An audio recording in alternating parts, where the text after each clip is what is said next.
just feeling a little more calm, at least for the moment. Tell us about your first one. I think it's Tesla, right? Yes, indeed. I think Tesla right now has definitely benefited, if looking at the chart, has benefited from some of the recent bullish momentum that the overall market has seen. I think keeping that in mind, we see right now, it's up over $3 today, $3 and about 40 cents and change, over 1%, 1.5%. This is one that I do like. I like the stock.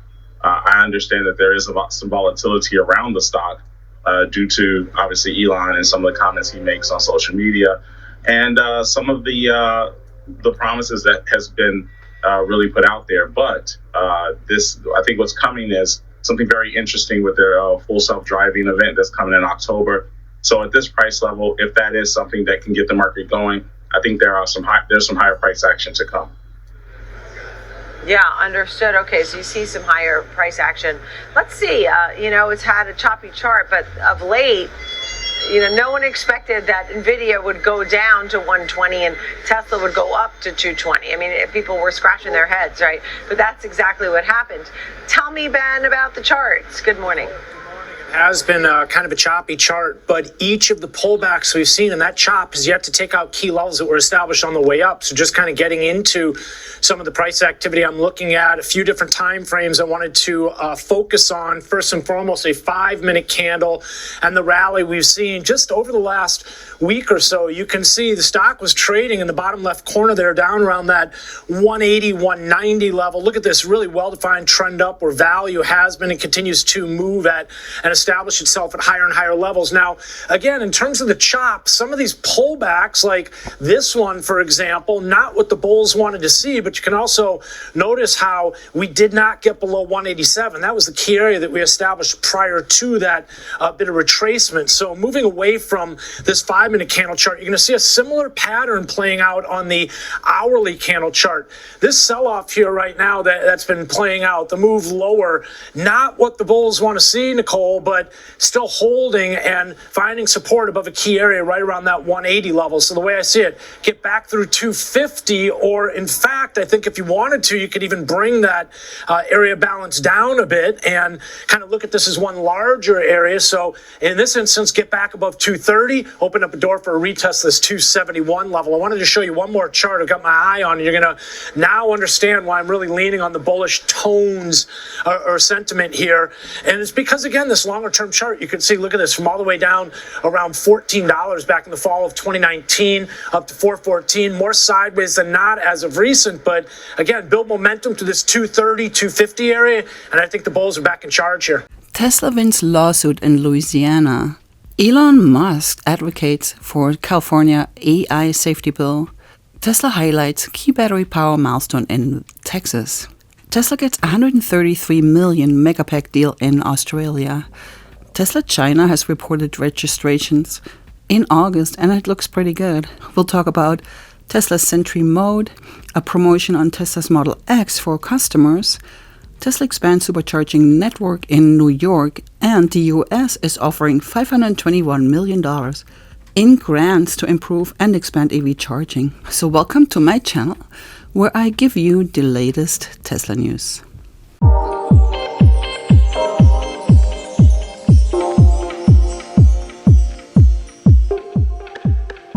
On Monday, the New Orleans-based 5th U.S. Circuit Court of Appeals sided with Tesla on its ability to sue the state over direct sales ban, according to a report from Reuters. The ruling was made in a 2-1 decision by the court, both vacating the dismissal of Tesla's antitrust claim against the state and reversing the company's due process claims. The decision also upholds the dismissal of equal protection claims from Tesla. So what exactly is going on? So essentially the ban on direct vehicle sales forced automakers to sell to customers through a franchise dealership model, something that Tesla and some other EV makers don't have. So what else is going on? Tesla announced a lawsuit against Louisiana over the ban in 2020 after the Motor Vehicle Commission tried to prevent Tesla from providing warranty repairs at the New Orleans service center. Dealerships in the state have tried to prevent the company from suing or appealing the requirements since the lawsuit was launched. Last October, the U.S. Department of Justice, DOJ, also backed Tesla when it claimed that the antitrust case's dismissal had been done improperly, restricting antitrust law. The decision was made just months before the case has been dismissed by the federal court. Well, the good news is that they're paying a lot more attention than they have in the past. And actually that Congress has gotten a lot smarter about tech over the past couple of years. In part due to efforts with Tech Congress and organizations like Fox Foundation, where they're really out there helping get people with great tech skills in and around Congress to help them be able to have just a more deeper understanding of the core technology and the kinds of things it's going to do to our society. There's some bad news too, which is that this is going to be a lot harder than some of the tech challenges that have come at our government in the past. AI is just going to be far more disruptive. And the truth is that we really don't know what it's going to do to us yet. We don't understand it the way that we at least are starting to understand things like social media. They need to understand that there's different types of threats that come with AI. There are certainly societal type threats. There's, yes, certainly existential threats like this extinction. And then there's the threats of what humans might do with it, what bad actors might do. And the kinds of policies that will address these different types are going to have to be quite distinct. So you're going to need people who understand what the technology can do today, more importantly, what it is likely to be able to do tomorrow. But you're also going to have really smart policy people who understand how to create policy that's adaptable as we learn what these technologies can do. As you remember, Elon Musk was getting AI developing companies together to try to get the government to place safety rules to protect humanity last year. So now on Monday, Musk said that the California bill SB 1047 should probably pass amidst arguments in Silicon Valley over whether the AI safety bill could hamper development of the technology or is a necessary safeguard. This is tough and will make some people upset, but all things considered, I think California should probably pass the SB 1047 AI safety bill, Musk wrote. For over 20 years, I've been advocating for AI regulations. Just as we regulate any product or technology that is a potential risk to the public, he added, SB 1047 would require some of the largest AI models, those that cost at least $100 million, to be developed with mandatory reporting for intelligence safety issues, as well as requiring them to submit reports assessing the risk associated with their models. The bill would also form a new agency in California, dubbed the Frontier Model Division, FMD. AI technology is developing at a crazy speed, so this is what happened. As AI technology continues its rapid improvement, it has the potential to provide massive benefits to humanity. We can support that innovation without compromising safety, and SB 1047 aims to do just that, says Senator Scott Wiener, who co-authored the bill.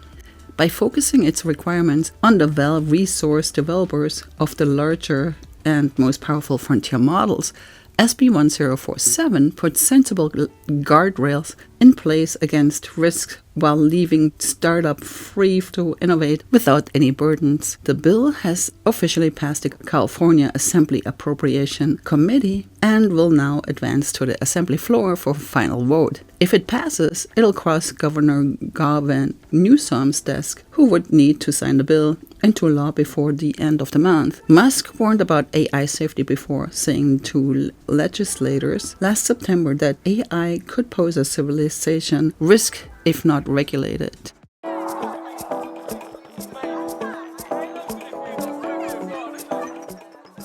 Tesla has highlighted an important milestone in the development of battery power in Texas this month, as solar energy storage systems continue to become utilized in increasing volumes. On Monday, the Tesla Energy account on X reposted an energy development milestone from the Electric Reliability Council of Texas, ERCOT, which manages the vast majority of electrical operations in Texas. According to Tesla and the agency, batteries sent more power to the grid in Texas on August 20th than ever before.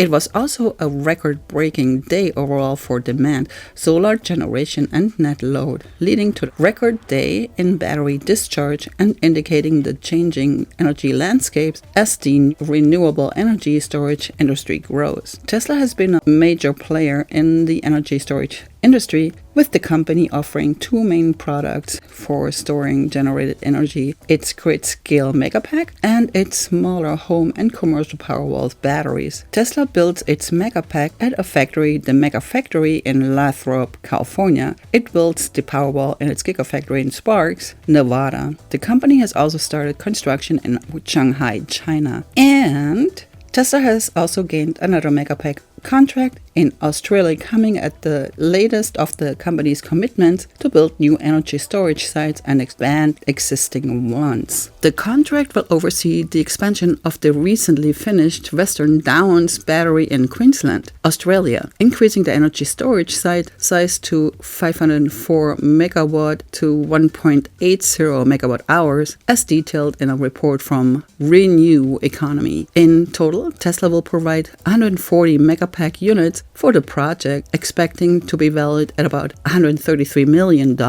while developers expect the second stage of the project to be operational by 2026.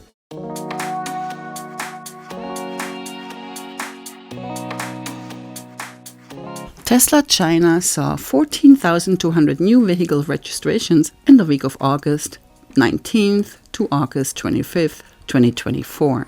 These results suggest that Tesla China is poised to end Q3 2024 on a high note. Tesla China does not report its weekly sales figures, though a general idea of the company's overall domestic performance can be inferred through new vehicle registrations. Fortunately, these registrations are tracked closely by industry watchers. Now, this is a nice one, Tesla. Tesla has implemented a new promotion for customers of the Model X long-range dual-motor all-wheel drive AWD in the United States. The promotion, which was recently observed on the vehicle's official order page, allows the Model X AWD customers to gain a premium add on the vehicles for free. As could be seen in the Model X all-wheel drive's order page, add-ons such as premium paint options, 22 turbine wheels, black and white interior, and yoke steering could be free if full self-driving FSD is fully purchased with the vehicle.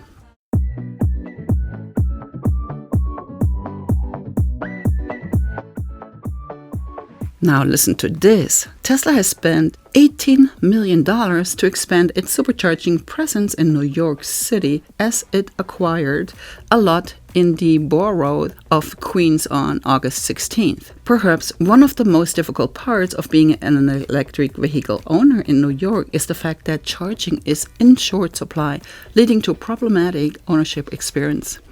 Now, earlier this year, we discussed how Tesla combated congestion with EV owners who drive Lyft and Uber with the congestion fees.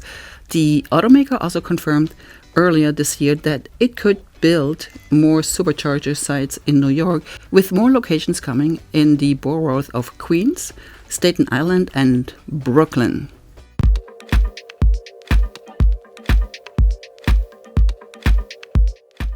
Now, I can't wait for this one. The Boring Company continues to develop its Las Vegas loop with underground tunnels, and one person from a local tourism organization says that the Tesla in them will soon be using driver assistance technology. In a statement to the Las Vegas Review-Journal this month, President and CEO of the Las Vegas Convention and Visitor Authority, Steve Hill, said that the Boring Company was hoping to start using Tesla driver assistance technology in the city's tunnels closed before the end of 2024. It stands to reason that the Tesla full self-driving FSD would be fairly easy to adapt to the underground tunnel system, especially compared to actual traffic.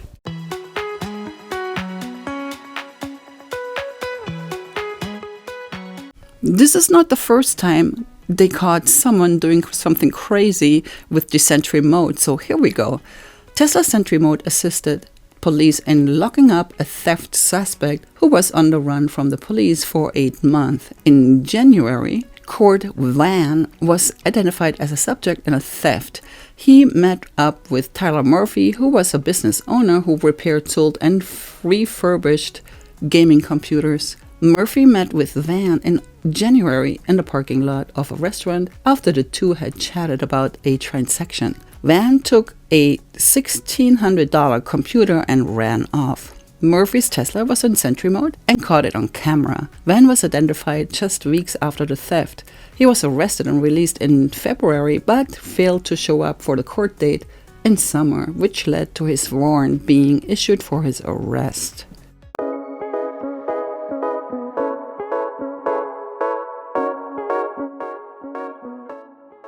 I think Tesla is ready for this one. The U.S. will award as much as $521 million in grant money to help build out the electric vehicle charging infrastructure as it aims to build over 9,200 EV charging ports. According to a press release shared on Tuesday, the Energy Department and Federal Highway Administration FHWA said the Biden administration will allocate $321 million across 41 community projects to expand EV charging, along with another $200 million for 10 corridor fast charging projects. These will include $15 million dedicated to a 53-site EV network in Milwaukee, Wisconsin, along with $11.8 million going towards a 50-plug DC fast charging hub at the airport in Atlanta, Georgia, set to keep rentals, shuttles, and ride-hailing vehicles charged. The White House has stated the goal of increasing the nation's public charging ports to 500,000, including fast charging stations, spaced no more than 50 miles apart across the U.S. busy highways. As of August, the U.S. reached 192,000 public charging ports, Reuters reported. Thank you so much for being here. I'll see you in the next one. My name is Claudia, and goodbye.